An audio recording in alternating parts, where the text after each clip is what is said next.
talk is cheap. A line item in the budget isn't. And that's why we're here, to hold the state of Rhode Island, to be responsible towards those people that need them most. That's why by passing the V.I.C.T.I.M Act, we'll establish a dedicated fund to assist and support victims of serious crimes.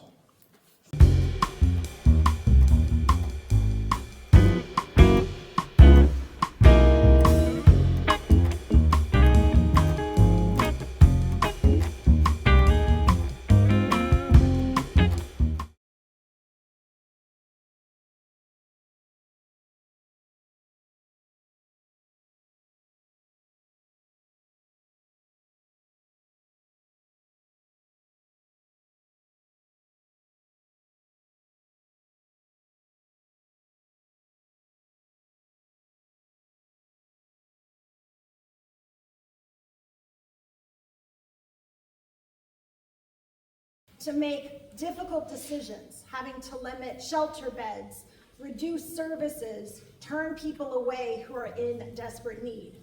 And now, with a federal funding freeze looming, the future of critical services for victims and survivors is more at stake than ever before.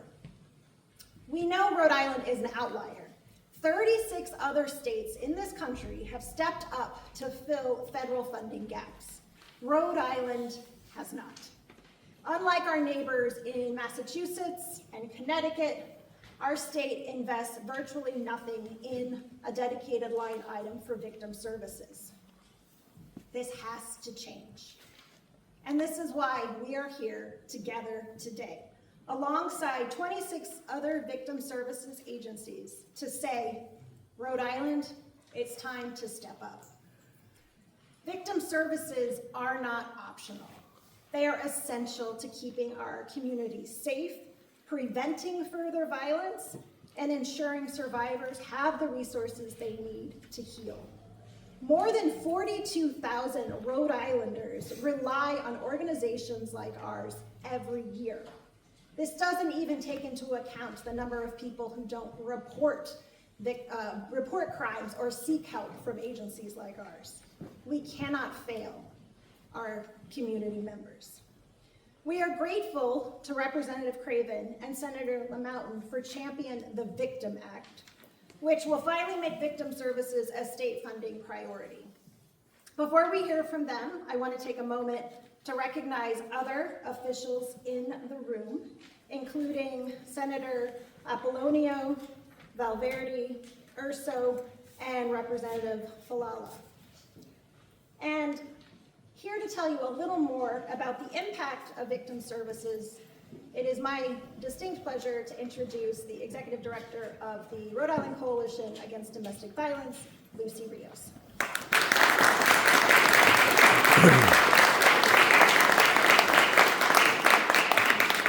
Thank you, Vanessa, and thank you all for being here.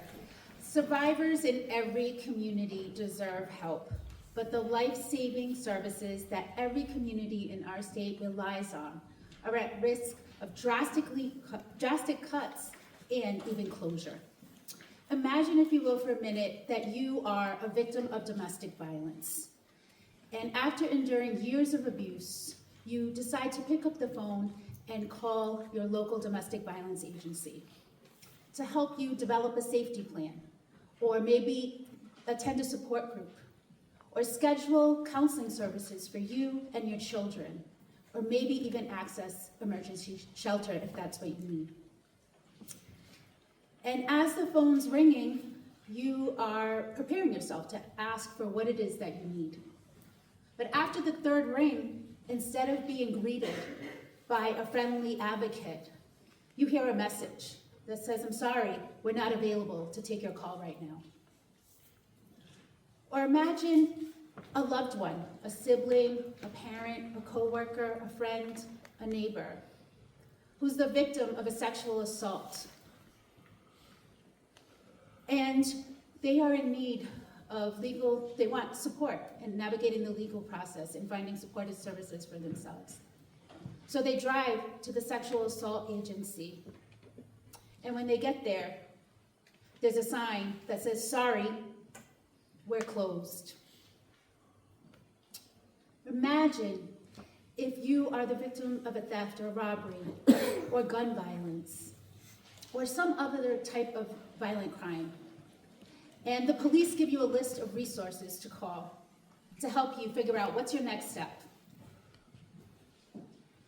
And when you do call that victim service provider and you tell them what you need, the response is, I'm sorry, but our funding was cut and we no longer can provide that type of support or that service. We can't help you. We are at a moment where these scenarios may become reality. Victim service programs across the state and across the country are at risk of closing or drastically reducing services due to the 40% cut in VOCA funding, as Vanessa said. The recent federal funding freeze orders and other actions have been incredibly disruptive to these essential resources. The string of executive orders is targeting vital work in diversity, equity, and inclusion, LGBTQ-specific services, and services for our most vulnerable community members, including undocumented neighbors who are at increased risk for violence. The fear in our communities is growing, and resources are scarce. The situation is urgent, and the General Assembly has every reason to act now and to prioritize the well-being of victims across Rhode Island. Federal grants have funded the local victim service infrastructure that provides life-saving supportive services to over 5 million victims of domestic violence, sexual assault, and other violent crimes in the U.S. each year. In 2023, over 42,000 Rhode Islanders received VOCA-funded services. Nearly a quarter of those victims were served by the member agencies of the Rhode Island Coalition Against Domestic Violence. And we know that we don't do this work alone. Very often, our victim service providers collaborate with one another to be able to meet the complex needs of victims, to make sure that they are safe. Funding cuts have had a massive impact on Rhode Island victim services and survivors. Many of the community-based agencies that have come together to put the victim on the map already operate close to the bone. It is hard to know how these essential services will continue without additional resources. And if we're not able to provide trauma-informed services and support, the ripples will be felt across the state. Our first responders, our partner organizations, hospitals, medical facilities, anyone who interfaces with victims of crime will feel the impact. That is why we are calling on lawmakers to pass House Bill 5390, the Victim Act. We are calling on them to provide stable, ongoing funding for survivor services. When someone finds the courage to seek help, they shouldn't be turned away or face long wait times. Rhode Islanders want to know that people, when they are hurt, can get the help that they need so that the entire community is safe. It's that simple. This is not a partisan issue. And the time for our state legislature to act is right now. Not passing the Victim Act is like saying to victims and survivors, we can't help you. We cannot do that. Rhode Islanders deserve better, and we will not leave them standing alone. Thank you so much for being here.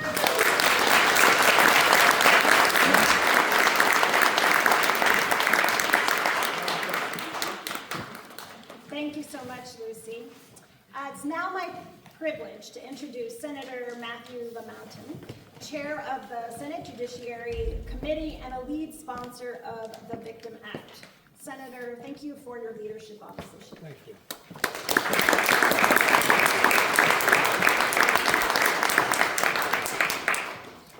It's never fair. I feel like the microphone's always too short. We'll do the best, make the best with it. Also want to thank Senator Dimitri here. I don't know if anybody else is out there, but if you are, hopefully see you by the end of the speech. For far too long, we have put the needs of convicted criminals before our duty to help and protect the innocent victim. As I look around this room today, I see all the unsung heroes in our communities who have been fighting the good fight to protect those people who are often overlooked and forgotten in our criminal justice system, the victims. Rarely do we give victims the help they need or the attention they deserve. That changes today. As an attorney and a former prosecutor, this is a very personal issue for me. I've seen how much people's lives can be disrupted or upended because of criminal acts of another. I've seen the toll that violence takes on victims ranging from the spectrum of domestic violence to sexual assaults to the senseless gun violence that plagues our communities daily. And I've seen what a powerful difference can be made when victims are connected with caring and compassionate support. Rhode Island has a long, proud tradition of welcoming people with nowhere else to turn, and lifting up those who are marginalized or vulnerable. It reflects our values and who we are as a state. That is why we must absolutely do more to step up and support people who have been victims of a crime. Organizations like the Sojourner House rely on federal funding to provide the wide range of services victims rely on, from housing and education to counseling and advocacy. Recently, as you heard, federal funding has been significantly cut to these great programs. Therefore, now is the time that we need to step up as a state and create our own funding mechanism for these programs.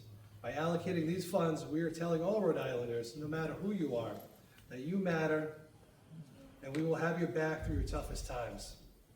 We will help to ensure that these indispensable organizations can and will continue their great work. And looking around, I'm proud to say that last year I was proud to sponsor the legislation on behalf of the General Treasurer to expand the allowable use of crime victim compensation funds. And I am proud again to stand here today to support another important step to ensure victims of crime in Rhode Island never stand alone. I want to recognize and thank Chairman Craven, General Treasurer James Diosa for the leadership on this extremely important legislation, and I look forward to getting this bill to the governor's desk this year for signature. Thank you very much.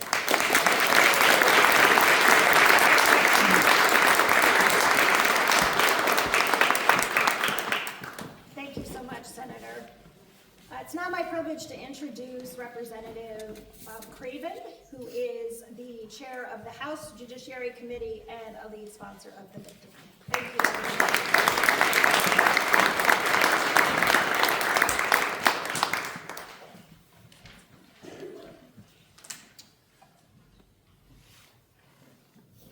Imagine your loved one is a victim of a heinous crime. Imagine they have suffered through prolonged domestic violence, sexual assault, human trafficking, or gun violence. The road to healing for them is long and arduous, filled with perpetual fear, anxiety, and unimaginable stress that affect daily life on a constant basis. Now imagine that going through all that, your loved ones seek out the help that is desperately needed and to put your life back together. And now imagine there's no help. This is a distinct possibility if this bill doesn't pass. 42,000 people in Rhode Island are impacted by this. As Senator Lamountain said, he was a former prosecutor. So was I. I can go back to 1983 and remember when there was no domestic violence organizations. I remember when Brother to Brother was the first domestic violence organization that was actually written into a statute where they provided counseling not for the victims, for the defendants. And they went out of business. And after I left the Attorney General's office, I was asked to chair that board, and I watched it go out of business. So I know firsthand what the problem is that we're addressing today. It's about funding. Talk is cheap. A line item in the budget isn't. And that's why we're here, to hold the state of Rhode Island to be responsible towards those people that need them most. That's why by passing the V.I.C.T.I.M Act, we'll establish a dedicated fund to assist and support victims of serious crimes.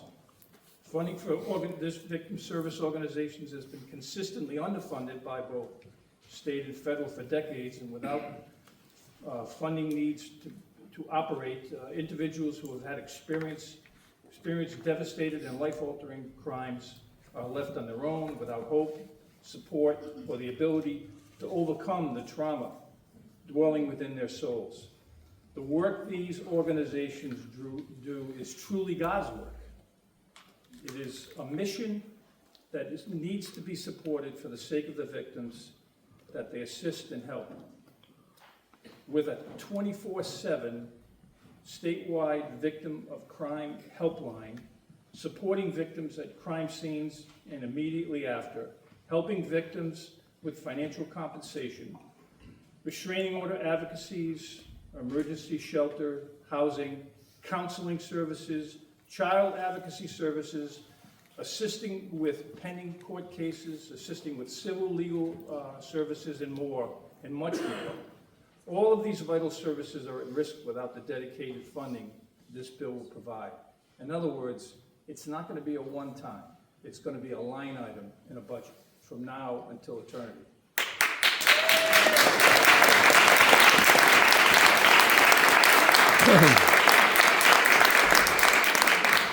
Passing the V.I.C.T.I.M Act is simply the right thing to do. No one ever expects to be a victim of crime. It's impossible to prepare for such instances.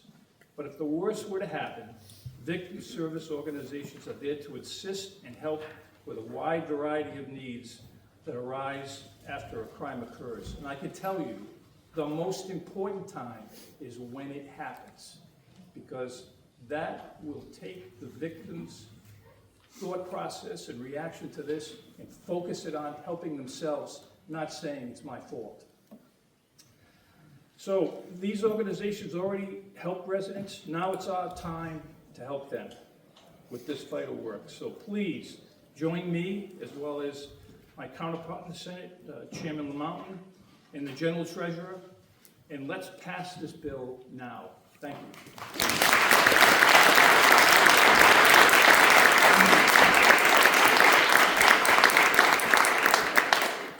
Thank you so much, Representative Craven. We really appreciate your leadership on this issue. We'd also like to recognize Senator Bolin, who stepped in, and Representative Knight. And we want to thank our sign language interpreter for being here. And we do have a Spanish interpreter who I believe is in the back, if anyone, who's waving right now, if anyone needs Spanish language translation. So at this time, it is my honor to introduce our Rhode Island General Treasurer, James Diosa, to speak. His office runs the Crime Victims Compensation Fund, which provides crucial financial support to survivors in our state and has benefited many Sojourner House clients. So thank you, Treasurer Diosa, for being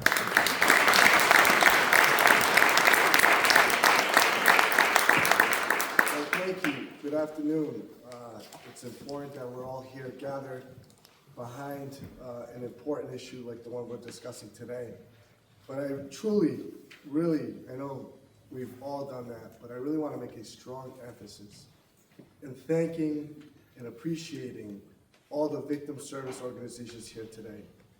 Your dedication and support to our victims across Rhode Island is invaluable, so a round of applause to all of them. Each of your organizations provides essential support to individuals who have faced difficult times. You have helped them heal, find justice, and rebuild their lives.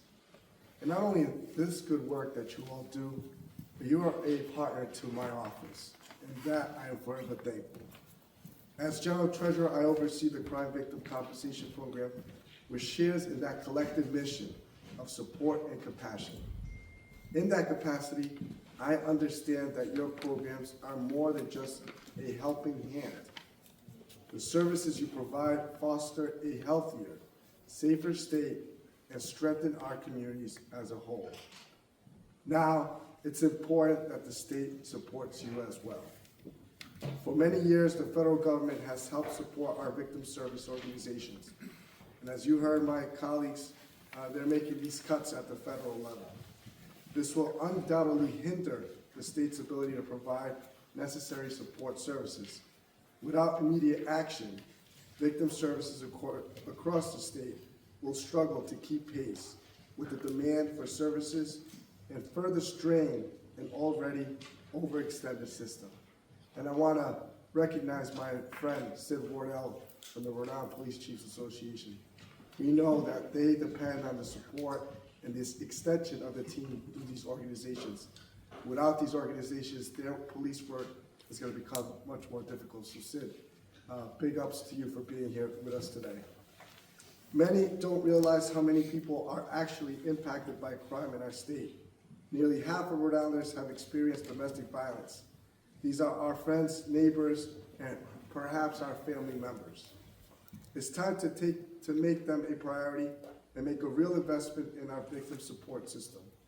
We are fortunate to have two giants, literally. Chair Craven and Chair Lamonti in this endeavor. Their support is vital as we make this legislative push. Remember that helping victims is just not the right thing. It's not just the right thing to do. It's essential to creating a fair and caring society. Together, we can ensure that every victim gets the help and support they deserve. And that's why I stand here with all of you in this commitment to this important mission. Now let's get it done. Thank you.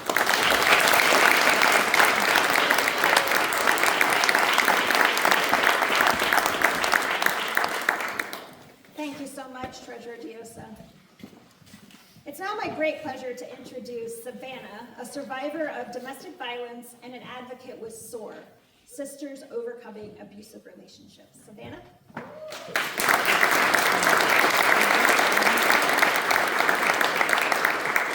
afternoon. Thank you all for coming out. My name is Savannah. I'm a mother, a survivor, and a member of Sisters Overcoming Abusive Relationships. As a child, I lived through many forms of abuse, and that I was forced to keep a secret. This made me afraid to seek help and lack the confidence to form friendships. Eventually, I thought I believed these punishments.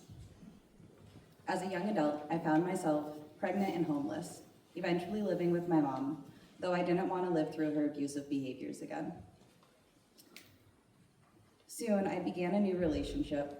He was a dad. He seemed perfect. He was a parent and even seemed to respect my boundaries. My daughter and I moved in within a few months, and shortly after I became pregnant with another child. Despite seeming perfect, it didn't last. We were dependent upon him economically. As part of his emotional and economic abuse, he would hold my housing and limited income over our heads. Throughout the following 2 years, he kicked us out on 4 separate occasions. One of these times was because I was leaving to take our infant for a checkup with the pediatrician. At the appointment, our pediatrician was able to recognize the signs of abuse and provide resources to shelters and family care community partnership. In January of 2020, I started applying for housing. At this time, I cautiously asked my caseworker if what I was living through was considered emotional abuse, and to my surprise, she said yes. At this time, I decided to start looking for shelters before things had the chance to get any worse. Then our 5-month-old was hospitalized, needing oxygen, but he accused me of lying. I begged him to come home to stay with the other children. He demanded photos of our child on oxygen while she was in the hospital, but he never showed up. Within the next month, I found shelter that had enough space for all 3 of us. However, we had no transportation, and the shelter was over 20 miles away. When we walked in, I was welcomed with warmth and reassurance. It was still a rough transition. My infant was still sick, and I was trying to find entertainment for my toddler, all while worrying about the repercussions of us leaving. About a month after, COVID-19 shut the world down, but the shelter director was still there daily, spending countless hours working with families to ensure they still had all they needed. I thought all I needed was shelter, but the shelter director helped me understand the impacts of generational trauma, which helped me start my healing journey. Every holiday we celebrated at the shelter. From my daughter's first words to her first steps, each milestone was made sure to be special. During our time there, I learned about healthy relationships. And after 25 years of being silenced, I learned I was valuable. Speaking out matters, and it makes a difference. I was terrified about handling everything in my family's lives, but I learned how resilient I had become. I trusted others and recognized when I needed to ask for help. While in transitional housing, I found out I was denied for housing, and my advocate worked with me to file an appeal, and after only 3 months, we were in permanent subsidized housing. Around this time, my abusive ex-partner reappeared in my life. He promised to be better, and I wanted to give him the chance to show he could do better. But before I knew it, he was back to being abusive. Things escalated physically. I sought the support of an advocate. This time we filed a police report. The advocate continually assured me that I was doing the right thing. I was able to get assistance to apply for a housing transfer under the Violence Against Women's Act housing protections. Then within a month, my family moved into a new apartment. These advocates helped me see that the longer I stay quiet, the less change will happen. It is thanks to these services that I have found my voice. Without services, too many people will go unseen and unheard. I am fortunate to not only have accessed these services, but to have truly gained from them. I am here today because I've had the privilege to work with so many amazing advocates. They've helped me see that no one's voice should be silenced. My children and I still have housing, community connections, and the peace of mind that we're safe. This is thanks to the victim services and the advocates who provide them. Thank you.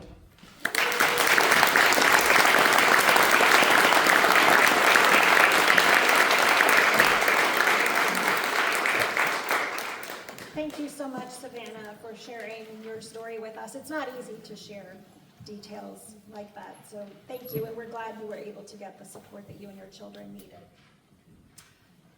At this time, I have the honor of introducing Chief Sydney Wardell, the Executive Director of the Rhode Island Police Chiefs Association.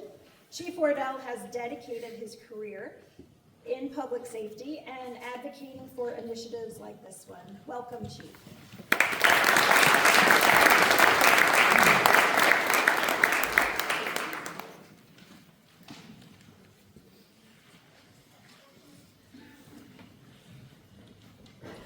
Thank you, and good afternoon to everybody. Savannah, thank you for sharing your story. Puts real meaning behind why we're out here, what we're doing, and what we're trying to accomplish here today. Although I might not be the tall giants as referred to on this bill, which I could think of no two better people to be representing that, having worked with both of you, and I appreciate that. And obviously to the treasurer for my shout out. I don't have the height, but I've got the shoulders. How's that? Good afternoon. My name is Sid Wardell. I'm the Executive Director of the Rhode Island Police Chiefs Association. Having served 27 years with a uniform on, proud to serve. But it's days like today to come and to work towards those efforts to do what's right. And you know, it's so easy to say to do what's right, but yet we understand all those barriers that are out there that are going to, each of us are going to see to make what's right happen here in this state. But you know, as I was standing over in the corner and kept getting pushed to the back, I took pride in seeing so many people here who are really the support groups that are going to make this happen. So I really want to thank you for putting this together. Thank you for inviting me to participate. I do represent all law enforcement in the state of Rhode Island at the chief's level, but I can tell you resoundingly, this is an issue that hits the law enforcement like no other.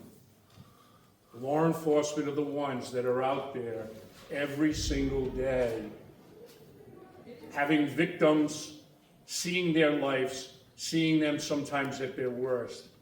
And there is nothing worse than not being able to help them, tell them where to go, here's the number to call, and not only the number to call, but having somebody you can give them a name, and having the consistency of that person being there. I don't know how many times that I'd be on the road and have some of these incidents happen, and you scratch your head thinking, how are we gonna get them help? So what's happening here today is this combined effort to doing exactly what's right. We heard the numbers on the cuts and how that's not even fathomable. And knowing that the 30 million that we're talking about isn't enough to do what really needs to be done. We know that when victims receive the support, they're more likely to stay engaged in the criminal justice system to make sure that the process is just. We know that survivors who receive advocacy and resources are less likely to be victimized. And we know that when law enforcement connects victims to the providers, they gain trust in the system. Every survivor deserves help, hope, and a path forward. By making these investments, Rhode Island can ensure that no victim is left to face their trauma alone. We urge our state leaders to stand with victims and survivors, to stand with organizations that work tirelessly to support them, and to fund the victim services in a meaningful way. Thank you for allowing me to be here. Thank you for allowing me to be a part of this process. Do not hesitate to reach out if there's anything we can do, and you can be sure that law enforcement will be here in force to advocate for these. Thank you.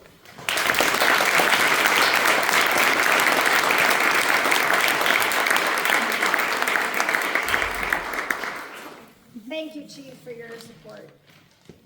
Finally, I'm honored to introduce our final speaker, Lisa Pina-Warren, the Executive Director of the Nonviolence Institute, one of the many victim service agencies working to pass this critical legislation. Lisa, thank you for being with us.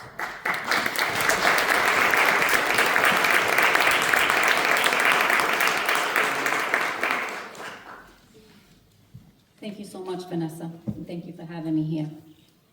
I also want to thank everyone for supporting this bill and supporting all of the organizations that are doing the work day in and day out. We really appreciate all of the support. As Vanessa said, my name is Lisa Pina-Warren. I am the director of the Nonviolence Institute, and I am also a survivor. And I don't know where I would be today if many years ago if I didn't have the supports and the resources that was afforded to me. 42,000 victims in the state of Rhode Island per year. Think about that.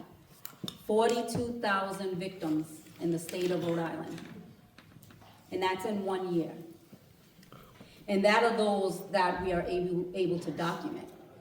So many fall through the cracks that don't get the support that is needed for many reasons. No child wants or deserves to be harmed physically, mentally, or sexually by someone they should trust. No one falls in love with the hopes that their person will become abusive and cause them to live their lives in fear. No one leaves their house in the morning expecting that there will be a tragic accident caused by a drunk driver. No mother or father plans on burying their child after their life was taken by a senseless act of violence. Over the last 16 years at the Nonviolence Institute, we have worked with countless victims and homicide families. I cannot imagine not being able to offer the resources and the supports that we have throughout the years. When a person or a family becomes a victim, they're not a case number. Their case doesn't get closed. It's forever. They need the support forever. And we're hoping to be able to offer that support.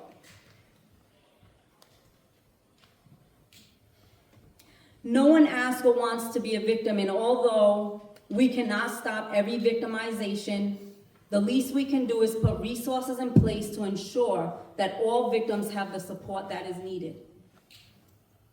Victims of crime often suffer physical, emotional, and financial trauma. It is crucial that our providers receive ongoing funding so that they can continue to support all victims and their families. It is a really sad day when funding for victims is cut. Over the years, all of our providers have experienced cuts from time to time, and we have managed to get by partnering and plugging into each other's resources. But unfortunately, with the cuts we've been receiving and potentially maybe facing, it's not sustainable. This bill is our lifeline to provide a lifeline to our community. Let's make it happen.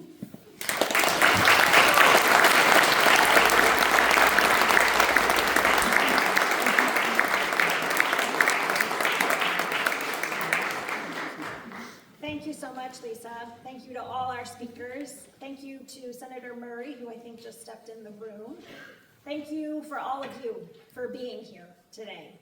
With the V.I.C.T.I.M Act, we have the opportunity to step up for the most vulnerable victims in our state and ensure that victim advocacy and violence prevention does not stall, but can be available for everyone.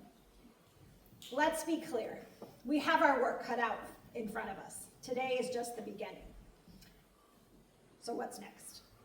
Couple things. One, we urge you to speak with your elected representatives. The House is actually going into session right now, just around the corner, so tell them why this must be their top priority. Contact your elected officials. Explain to them that you're a voter, you're a constituent, and this is a priority for this year.